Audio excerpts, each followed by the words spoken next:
Take one. As we look at the church, we begin to examine what is the makeup of the church. And it'd be pretty difficult to take a look at the church at large, so it's easier to take a look at our individual churches.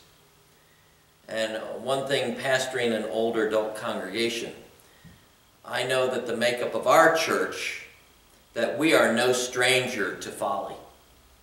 In fact, we know weakness when we see it, because we do it well. And also with an older adult congregation, there are barriers, because barriers are a common occurrence. And so what we do is we look to the world, and too often as we look to the world, we see that they have certain things in commodity. And one of their greatest commodities, that we sometimes seem to latch onto, is that we claim to know all the answers.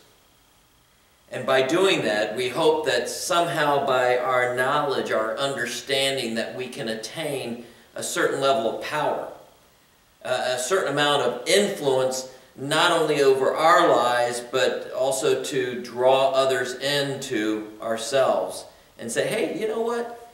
I agree with that person. Somehow through our knowledge, through our understanding, we hope to confirm the truth, and that what we have is the truth. As it seems that it might be some sort of proof that I'm right, I'm correct, and you're not. And so sometimes what we want to do is make Christianity fit this bubble. And so we just want to make the church, we want to make Christianity something that you might want to say is environmentally friendly. Or you might couch it in that it's politically correct, or even socially successful. Because somehow we want to tickle itching ears, say something that might say, you know, as you say this, I think I can come along with you pretty easily. Because we don't want to rock the boat. We don't want to convict people of what they need to be convicted of.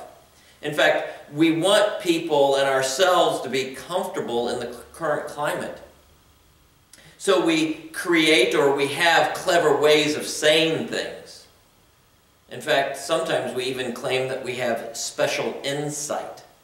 Somehow that we have the key that unlocks who God is and what God can do for us. And somehow by using these words or having this insight, we want to woo people so that they become our friends. And once they are friends, we want to wow them so that they might become followers. And too often as individuals, but especially as a church, there are times that we sell out to worldly wisdom. That we sell out to the things of this world. Things like human understanding. If we just are able to take a grasp of it, that we can bring people along. And we want to put it into human ideals. That somehow you look at us and that's where I want to be. But then when we put human understanding together with human ideals, we get human results.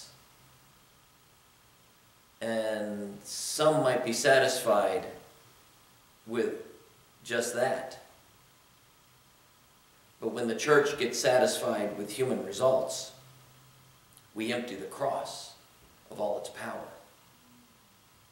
Now that's the first take.